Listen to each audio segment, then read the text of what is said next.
Hi, good evening, everyone. It's 8:15, and I'm really sorry. I don't know what's going on with the link. I tried to restart and again and again and again, and it don't succeed. There is something with the link, so I just decided to record the shiur of today, and you will be able, to those of you who are interested, to listen, not in live, but I'm sorry. I don't know if it's my fault or not. We are in Parashat Toldot, and today I wanted to speak about the linkage between Ishmael and Esav, but just a minute, he doesn't let me. Okay, yeah, now I'll see it. Okay, Ishmael and Esav. But I wanted to speak about something different about the kesher between them and Vayelech Esav and Ishmael and the metaphysical entities of Ishmael and Esav. But since this week, Rav Meidan's son, I heard that he was injured in Gaza, and we wish him a refuah shlema, Elisha Yehuda ben Ruth. So I want to dedicate this shiur to Rav Meidan's shita of what I'm going to say, and Bezat Hashem, all this shiur will be dedicated to his refuah shlema of his son, Elisha Yehuda ben Ruth, and Moshe ben Shoshana, and a lot of other ptsuim, and all the hostages, and the families, and Am Yisrael, to the success of all Kehilat Tzahal and everybody. So let's go back to the Shvi of last week's Parsha, which is Chayei Sarah. We have Vayosef Avraham, Vayikach Isha Ushma Ktura. So we know that there is a famous machloket. The machloket is on the Midrash and on the Mefarshim. Rashi, following one shita of the Midrash, says that Vayosef Avraham Vayikach Isha Ushma Ktura, meaning that he took Hagar. We have some bad feeling about the ending of Avraham's relation with Hagar, because we know that Avraham didn't want to exile her and her son Ishmael, but Hashem told him that Kol asher tomar elecha Sarah shema bekola, so he has listened to Hashem and to his wife, and therefore he didn't have what to do but to expel her. Okay. But now we have a reunion. Sarah is no longer alive because she passed away at the end of last week's parasha, at the beginning of last week's parasha. And Avraham Vayosef Avraham Vayikach Isha Ushma Ktura. And sometimes we don't understand why such an old person, about the age of 140, has to take another wife. He has bought Me'arat HaMachpelah for himself and Sarah, so apparently understood that that's his wife, okay? So why does he need to take another wife? And why does he need so many kids now, where he kicks away 6 of them, all of them, as we spoke about last week? ותלד לו את זמרן ואת יוקשן ואת מדן ואת מדיין ואת ישבח ואת שוח, and then ויתן אברהם את כל אשר לו ליצחק, ולבני הפילגשים אשר אברהם נתן אברהם מתנות, וישלחם מעל יצחק בנו, בעודנו חי קדמה אל ארץ קדם. So why do you have to get married? And that's apparently the reason, one of the reasons, why this da'ah in the Midrash and Rashi following it decided that it's not another wife. Abraham had no reason to start a new life with another wife with a lot of kids, which he'll throw them away. But it's the same wife of Hagar. But there are more reasons why we think that it's Hagar. As I said before, in the Midrash there is another shita who doesn't hold that it was Keturah and Hagar are the same person, and this shita understands that velivnei hapilagshim asher Abraham doesn't mean just the bnei Keturah, but it means both wives, Keturah and Hagar, Avraham had 3 wives, Sarah, who was the main, and Hagar and Keturah, and both of the two and the second and third wife, Keturah and Hagar, so both of their sons, Abraham gave them presents and sent them away. Okay, so that's Rashbam's Shita and some other Rishonim, I think Ibn Ezra as well. And we have to understand why the first Shita of Rashi chose to think that Keturah and Hagar are the same. As I said before, it gives us a nice ending to the circle of life of Abraham. No one is kicked away because Keturah is Hagar, so he has a reunion, and not only that he has a reunion, Yitzchak himself is the one that makes the kesher, because Rashi says in Perek of Dalet's end, Rashi says that Yitzchak went to Be'er Lachai Roi to take Hagar. So Rashi, according to his Shita, understands in 2 places, at the end of Perek of Dalet and here in the verse of Hagar, Avraham ve'ikach isha u'shma Keturah, that it's the same wife, Hagar. But look now in several places. In Shoftim Perek Chet, just to remind you, you remember the story of Gidon, and then Gidon fights with Midian. Just want to pay attention to this point because we just read it very fast, last week very fast. ותלד לו את זמרן ואת יוקשן, we don't know who they are, ואת מדן ואת מדיין. So Medan will find by Yosef there are Midianim and there are Medanim, and is it the same nation or not? But it doesn't matter. But in each case, it's the same of Bnei Keturah. Remember that. So when you talk about Midian, you have some descendants of Abraham because it's Bnei Keturah. Okay, we meet a lot of times Midian throughout the Bible. And remember that it's the son of Abraham. We'll use it in at the end of the Shiur. Vet Ishbak vet Shoach, so Ishbak vet Shoach, we don't know who they are. So let's go back to Shoftim. Gideon goes and fights with Midian, and there is a very nice nest.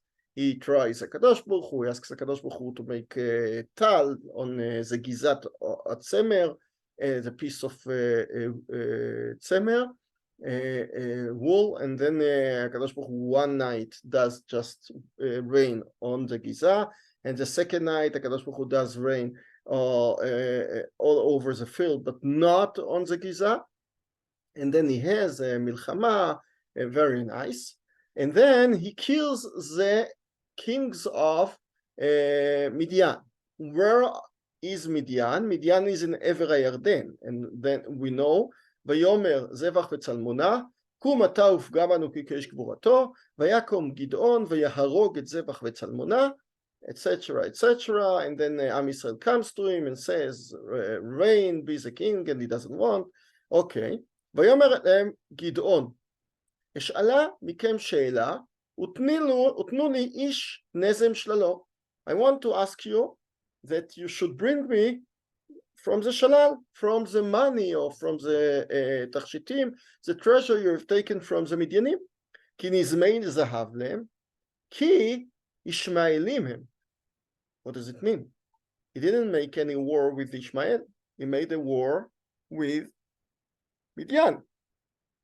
We spoke, פרק ו', פרק ז', the big צליל שעורי מתהפך במחנה מדיין, and we spoke just about the Midianim. So what's the relation of the word Ishmaelim? So here is one place, I can show you many places, we'll see just one another, that you see a linkage, some linkage between Midian and Ishmael. So come back to what we've said just now, that Midian is a Bnei Keturah and Ishmael is a Ben Avraham. So if they're together, maybe it's the same nation. So maybe Hagar and Keturah, the same wife, and therefore Ishmael and Midian are just brothers, okay? And then it makes you Midian much closer, because if you talk the son of Avraham Avinu, but Bnei Apil Abakshim, he sent them away with matanot, so okay, he had a lot of sons and he kicked them away. But speaking about the same wife of Hagar, and speaking about the same brother, we have Ishmael, so now we make a closer relation between Ishmael and the Midianim. It's interesting. Go to Divrei Yamim. We have there the 2.5 tribes sitting on עבר הירדן, בני ראובן וגדי וחצי שבט המנשה, מין בני חיל, אנשים נושאי מגן וחרב דוחי קשת למודי מלחמה, 44,760 יוצאי צבא. ויעשו מלחמה עם ההגריים. ההגריים means the nation coming from Hagar, but they are in עבר הירדן, and that's a place where Midian sits. So again, we see that there is some relation, some linkage between Hagar and Keturah, and that's maybe the reason why Chazal and Rashi, as I said, follows, understand that there is no difference between Keturah and Hagar, and that makes Ishmael and Midian brothers. Okay, they're all Yitzchak's brothers, but now much closer, because if you talk about Bnei Apilakshim, as I said before, so we know that there are some exceptions. He had some stepbrothers that he never knew and never was close to, and he throws them away. But if you talk about Ishmael, and we know that Yitzchak was very close to Ishmael, and it's the same mother, so now it must be יותר משנה. Now I have an understanding why Chazal interpreted that Keturah and Hagar are the same personality, and now we'll go to see something very nice that Rav Meidan points out. There is לכאורה a stira, contradiction, between two britot, two covenants that Avraham was a part of in Parashat Lech Lecha. The first one, Brit Ben HaBetarim, Bereshit Tetvav. As I said 2 weeks ago or 3 weeks ago, it was probably at the age of 70, according to the Seder Olam, the book of Seder Olam. And then Avraham heard, ויהי השמש בא, ועלתה היה, והנה תנור עשן ולפיד אש אשר עבר בין הגזרים האלה. ביום ההוא, כרת השם את אברהם ברית לאמור, הקדוש ברוך הוא promised Avraham and made him a covenant with him, לזרעך נתתי את הארץ הזאת, okay, ארץ ישראל, but which one? מנהר מצרים עד הנהר הגדול נהר פרת. Okay, so now it's very popular to hear from the river to the sea. Yes, Palestine will be free. Okay, so which Palestine do they relate to? Which Aretz HaMuvtachat, the promised land. So according to Bereshit Tetvav, our free Palestine is from the Nehar Mitzrayim, okay, the Nile, עד הנהר הגדול, נהר פרת. So it's from Iraq till the Nile of Egypt. It's Eretz Israel that appears in Parashat Gan Eden, between the 4 Neharot, Prat, Hidekel, and the 2 Niles, 2 sides or whatever of 2 branches of the Nile. Okay, Pishon, Gihon. So the same Aretz HaMuvtachat, the big one, appears in Brit Ben HaBetarim. But just 2 prakim later, Avraham is 29 years later. Avraham is not 70. ויהי אברהם בן 90 שנה ו9 שנים. וירא השם אל אברהם, ויאמר אליו אני כאל שקי, תלך לפני והיה תמים, ואתנה בריתי ביני ובניך ואביא אותך מעט מאוד. So we know that הקדוש ברוך הוא said, you have to circumcise yourself and make a ברית מילה. ויפול אברהם על פניו וידבר איתו אלוקים לאמור, אני אענה בריתי איתך, והיית לאהב המון גויים, וכולי. And then in פסוק ח', פרק י"ז, ונתתי לך ולזרעך אחריך את ארץ מגוריך. So again, he is promised ארץ ישראל, את כל ארץ כנען. What does it mean? So לכאורה הארץ הזאת מנהר מצרים עד הנהר הגדול נהר פרת. But here in בראשית י"ז, at the end of פרשת לך לך, we don't have any limits, we don't have any borders of Eretz Israel. What does it mean, Eretz Canaan? So now we'll deal with it in short, but it's a big stira, appears all over the Tanakh, and it's a big diyun. When you talk about Eretz Israel, you have to be very careful, whereas HaKadosh Baruch Hu speaks about the promised land of the 10 nations, including the Jordan, including some of Iraq, some of Syria, Lebanon, okay? Then, of course, of Sinai and maybe a little bit of Egypt. But sometimes the Kadosh Baruch Hu just speaks about the small land of Am Yisrael, Olei Bavel, what they dwelled in, which is just Eretz Israel like what is today, okay?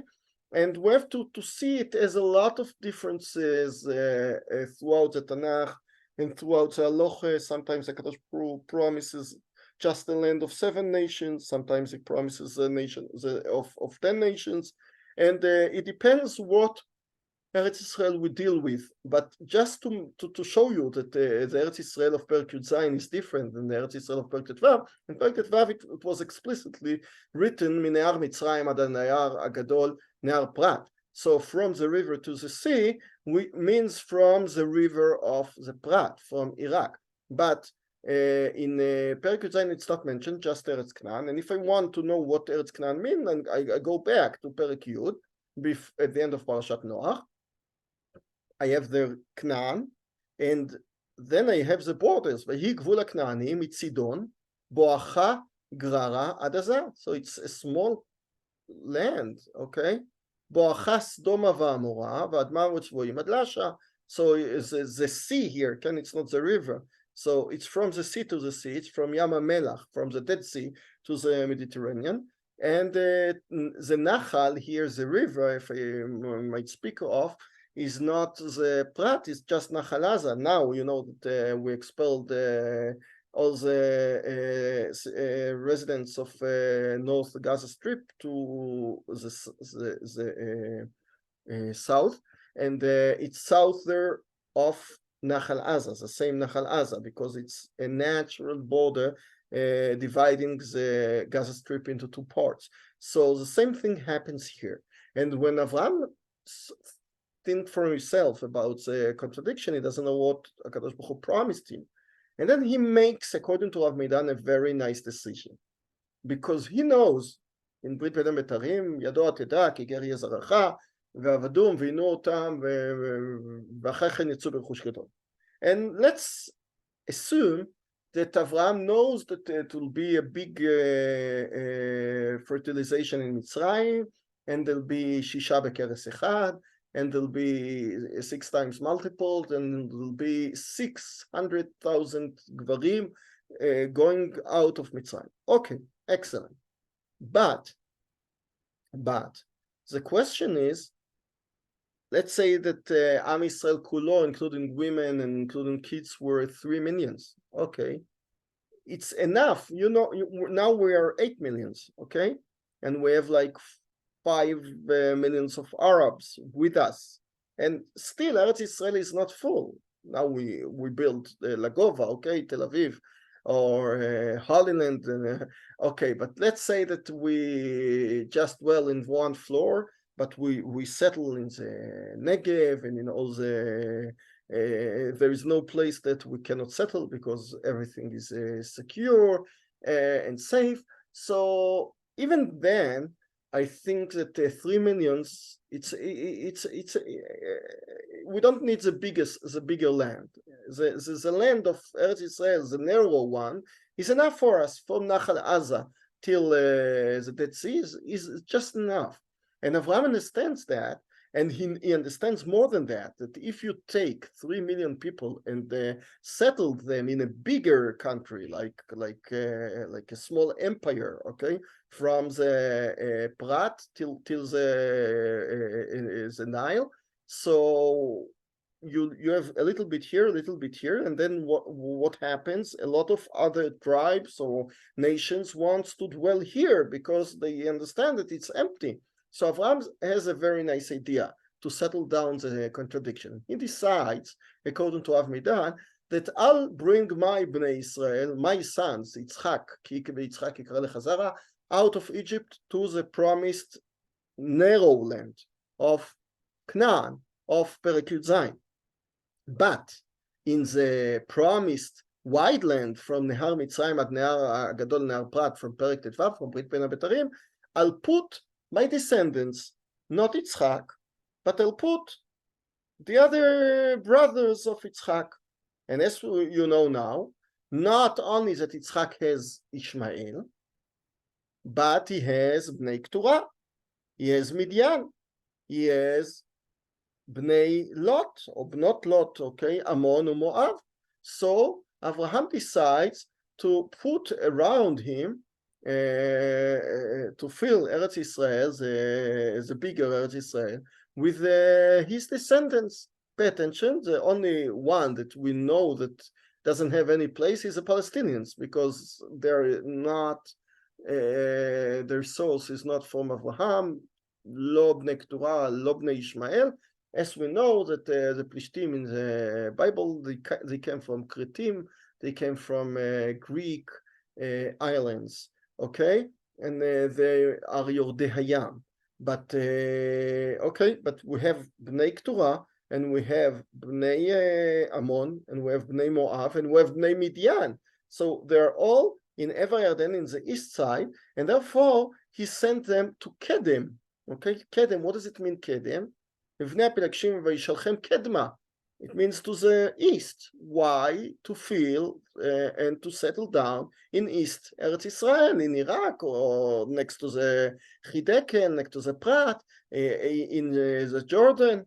Okay, so Avraham Avinu understands that he has a very nice solution to this contradiction, and therefore he speaks about all the relatives. And he, in his vision, understands, like Avraham, that he's Chesed, that he wants to be Mekarev, all his descendants to Avodat Hashem.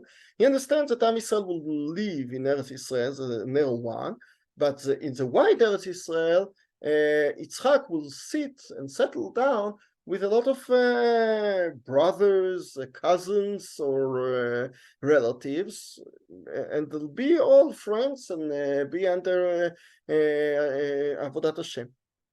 And that's why when coming to Sefer Dvarim, we have that Am Yisrael were very, very careful with the relatives. ואמר השם אליי, אל תעצור את מואב, ואל תתגר במלחמה, כי לבני לוט נתתי את הר ירושה. So when coming to Moab, you shouldn't fight with them because they are your relatives. וקרבתם עוד בני עמון, אל תצורם ואל תתגר בם. Don't try to imitate and don't deal with them. כי לא ייתן לך מארץ בני עמון לך ירושה, כי לבני לוט נתתי הירושה. And פרסוק כ"ב, skip, כאשר עשה לבני עשיו היושבים בשעיר, אשר השמיד את החורים מפניהם, וירשום וישבו תחתם עד היום הזה. And we know that Am Yisrael several times tries not to make any war with Esav. He wants to make Passover, Laakov, from he doesn't want to deal with them because they are relatives. And here there is another point that I didn't say. Not only just Bnei Yitzchak, okay, Bnei Avraham, meaning Ishmael, and Bnei Keturah, Midian, and Bnei Lot, which is Ammon and Moab. But now we speak about Esav as well. Esav, Nikra Edom, because he went to Eretz Edom. We know that it's southeast of Eretz Israel. And then when he sat down, So Am Israel is surrounded by friends, yes, by relatives. We have nice relatives. We have Edom, Moab, Ammon, we have Midian, and that's it. Okay, and so we have all Bnei Lot, we have Ishmael, and we have Bnei Esav. So now I'm talking about Esav and Ishmael, not as a kesher between them as I wanted to speak about, but as both relatives of Yitzchak, and therefore they both sit next to Yitzchak in the bigger Eretz Israel, and that was Abraham's plan for the future in order to settle Eretz Israel all around.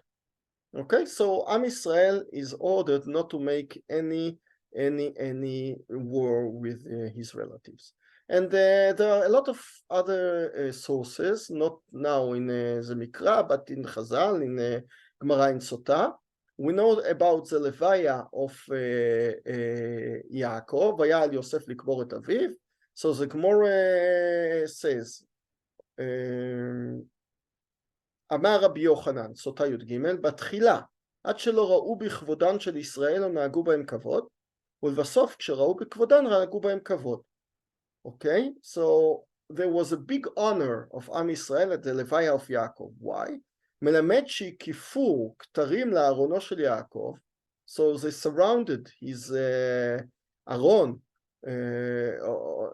כגורן זה שמקיפים לו התד, שבאו, pay attention who came, בני עשיו, ובני ישמעאל, ובני קטורה. Okay? So all of the relatives, all of the cousins, brothers, whatever, בני קטורה, בני ישמעאל, and now בני עשיו with them, תנא כולם באו למלחמה, כיוון שראו כתרו של יוסף תלוי בארונו, נטלו כולם כתריהם ותלאום בארונו של יעקב. So we don't go into this Gemara, but according to it, there is a big reunion of all the family surrounding Yaakov. I want to show you another dugma from Ibn Ezrat, talking about Parashat Mishpatim. The Torah starts with Ki tikne Eved Ivri, and we know that Eved Ivri is mamash a Hebrew slave, and he has a lot of dinim, and he's chayav b'mitzvot legamre, okay, unlike Eved Knani, which is like a woman, but Eved Ivri chayav b'mitzvot like a normal Jew, but he can marry out shifcha Knaanit. That's halacha, and we know from the Gemara and Kiddushin, a lot of the Tapim speak about this. And then Ibn Ezra, just to mention it shortly, because I make it not in front of you, so that's a chisoron of it. והחולקים אליהם, אז Ibn Ezra brings a shita, אמרו כי עבד עברי אינו ישראל. So he brings a shita of people, you know that Ibn Ezra a lot of times bring karaim, bring different shitot from his period of time, but he brings a shita, he doesn't say who, שעבד עברי אין הכוונה a Jewish, but a non-Jewish, and therefore he can marry out שפחה כנענית. But they say רק הוא ממשפחת אברהם. So we see again, Ibn Ezra דוחה את זה, and he doesn't like it, זה לא משנה. But we see again that the Ibn Ezra says that there is some superiority to Mishpachat Avraham over the average Goy, the average Gentile. Okay, so there, if you are Mishpachat Avraham, you are more than a Goy, less maybe than a Jewish person, but more than a Goy. Okay, and therefore you have a lot of dinim. So again, we find that Mishpachat Avraham has a lot of superiority. Okay, and okay. What happened at the end of all of this? So Esav, we know that didn't let Am Israel go throughout his country yard, and Am Israel had to make a big surrounding in order to go towards Eretz Israel. What happened with Moab? So we know that Moab brought Bilam, okay, to curse us. Moab and Midian together, okay. So at the beginning, Midian was adjacent to Sichon, and they made a war with Am Israel, and Sichon swallowed them, and then they fought against Am Israel, and Sichon lost, and because of that, Moab and Midian were very afraid, and then they betrayed Am Israel. They are Bnei Keturah, okay? So they betrayed Am Israel, and therefore we have that they bring Bilam, and they try to curse Am Israel. So we see the betrayal of Bnei Esav, we see the betrayal of Midian, and the betrayal of Ishmael, okay, and therefore all the kavanah of Abraham to let them be around Am Israel, to let Am Israel go into Eretz Israel and kick out all the 7 nations here, but leave the Ever Yarden and all that to the other nations of Hagar, of Bnei Keturah, or Ishmael, or Esav. He doesn't succeed because they fought with us, and therefore some of that was given to Bnei Gad Bnei Reuven and Chatzi Shevet Manasseh, and some of that was left. Just Esav has a different that we don't with different chelik that we don't touch him. Okay, but the kavanah, or the intentions of Abraham to settle down the stira was to put their Bnei Esav, Bnei Ishmael, and Bnei Keturah all surrounding the family of Abraham. So we saw Rav Meidan's interpretation to the kesher, the attempt of Abraham to unite all the family around Yitzchak, to make Yitzchak the center in the middle of Eretz Israel, surrounded by the brothers, siblings, cousins, and Bnei Lot. It didn't succeed at the end, but just because of them. So Be'ezrat Hashem, next week I'll try to check out what happened, and in the meantime, have a good week and a lot of bsorot tovot, and sorry again for what happened. I don't know.